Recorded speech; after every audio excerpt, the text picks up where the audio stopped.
Everyone good morning. তো চলো আজকে দিনটা শুরু করা যাক। তো ঘুম থেকে তো উঠে গেছি কিন্তু আজকে আমি আমার বেড ক্লিন করছি না। মানে ঘুম থেকে উঠে বাইরে একটা তাড়াতাড়ি করে যাইতে লাগছিল অন্য কাজে, তো গেছি গিয়ে এইদিকে। তখন আমি বিছনাটা তুললাম, তুলে সেরে আমি মুখ ধুম। আগে বিছনাটা আগে তুইলালি, তারপর মুখ ধুম। আস্তে আস্তে কি কি করি সবটাই তোমার লোক শেয়ার করো প্রতিদিনের মতো। হ্যাঁ, তো তুইলা লাগছি তখন যেমন আমি ব্রাশ করতে, ব্রাশ করে সেটা এরপরে ওই যে কালকে যে এটা হাত পাখা দেখাইছিলাম এটার মধ্যে কতটুক কি করছি এটা সেটা তোমার লগে শেয়ার করতেছি। আমি আইফোসি মুখ দিয়ে রক্ষণ করে, তো চলো তোমরা রক্ষণ দেখাই আমি কালকে হাত পাখাটার মধ্যে কি করছি, যে হাত পাখাটা কালকের ভিডিওতে তোমরা লগে শেয়ার করছিলে। তো এই হাত পাখাটার আমি বেস কালারটা করে রাখছি, মানে ব্যাকগ্রাউন্ডে যে কালারটা এটা করে রাখছি। 2 ফিটে 2 রকম কালার করছি, 2 ফিটে 2 রকমই আকার ইচ্ছা আছে আমার। তো এই লাল জায়গাটার মধ্যে আইকা রাখছি একটা পদ্ম ফুল, যেটা আমি কালার করুম আজকে রাত্রে বা কালকে। কারণ আজকে রাত্রে মনে হয় না পারুম, কারণ আজকে রাত্রে যেতে লাগবে মামার বাড়িতে। আর এই ফিডে আঁকুম অন্য একটা কিছু। তো দেখি কি আঁকতে পারি। এটা এতটুকু পর্যন্তই করে রাখছি, যেহেতু আমার হাতে আরো কালকের দিনটা সময় আছে।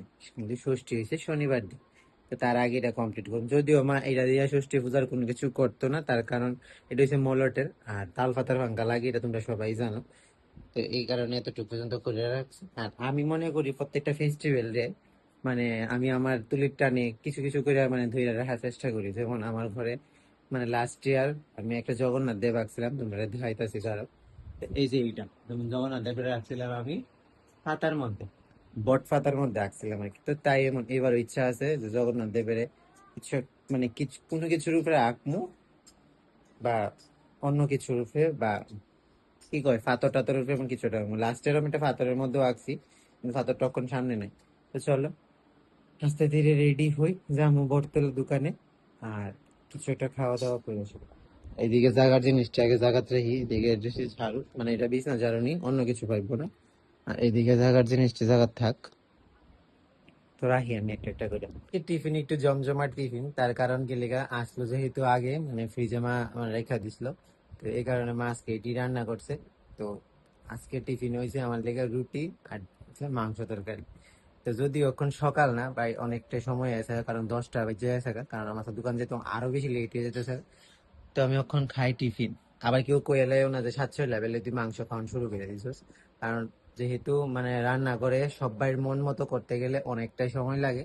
তো একটা জিনিস আগে রান্না হয়েছে, তো এই একটা জিনিস দিয়ে এখন মামার টিফিনটা দিয়ে লাইছে, তো এদিকে রুটি টিফিনটা আমি খাই জামাকে ঝটপটে দোকানে। আমি বাইরে যেতেছি গা, এখন একলা যেতেছি, বাবা খাইয়া দেয় আইতাছে। আমি অক্ষণ যাই, মা আমি আইগা গো, আমি আইগা। চলো যাই আমি ওখানে দোকানে। একটু মনে কিতা করে আমার কর্মে। আর আমার ফ্রেন্ড দেওয়া আইতাছে কর্মশাইরা টিউশন থেকে। হ্যাঁ, জীবনটা পুরো তেজপাতে যেতেছে না। তো সব সময়ের মতন দোকানে গিয়ে দোকানও খুললাম, আর দোকান খোলার পরই আমি দিয়ে দিলাম ধূপ। তো ধূপ টুপ দিয়ে সেটা আমি তীর্থের কাকের মতন বয়ে দিলাম কাস্টমারের অপেক্ষায়। তো তারপরে নামলো বৃষ্টি, অনবরত বৃষ্টি, মানে বটতলা বাজার হাঁটু সমান জল। তো এই জল পার হইয়া সেরি দুনিয়ার মানুষ যাতায়াত করতেছে। তো আমিও দেখতেছি এই জলের নমুনা, কারণ যত বৃষ্টি হইতেছে তত খালি জল বাড়তেছে। ফ্রেশ হয়ে খাওয়ান দাওয়ান সাইরা একদম রেডি হয়ে গেছি গা, যেতেছি গা মামার বাড়ি। মামার বাড়ি যাবো কইছিলাম আগে, তো যাইতেছি মামার ভাই। তো মা বাবাও যাইতো না হইলে, এখন মা বাবা যাইতেছে। এইদিকে আমি গুছাই লাইছি একটু হালকা করে একটা ব্যাগ, মানে রাত্রে গিয়া সেটা মানে যে জামা প্যান্টি পরুম এইটি। আর এদিকে আমরা একটু বনু করতেছি খেলাধুলা, না গো বনু?